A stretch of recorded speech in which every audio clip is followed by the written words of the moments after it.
है गाइस, आज के वीडियो में हम देखने वाले हैं जो हैशटैग का 5 अक्टूबर और 6 अक्टूबर का जो डेली कॉम्बो कार्ड है गाइस, वो क्या क्या है। तो गाइस कॉम्बो कार्ड देखने से पहले आप अगर हमारा टेलीग्राम चैनल ज्वाइन नहीं किया तो गाइस इसी वीडियो का डिस्क्रिप्शन में टेलीग्राम चैनल का लिंक है, जल्दी जाओ ज्वाइन कर लो। तो गाइस आज का जो पहला कार्ड है उसके लिए हमें इधर जाना होगा।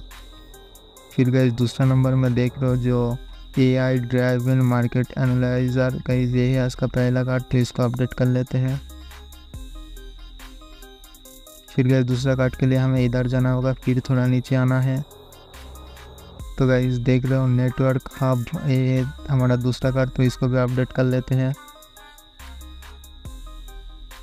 तो गाइस तीसरा कार्ड के लिए हमें थोड़ा नीचे आना है, फिर एनर्जी कॉन्टैक्ट, ये है आज का आखिरी कार्ड, तो इसको भी अपडेट कर लेते हैं। तो गाइस अभी क्लेम करनी है 1 मिलियन कॉइन।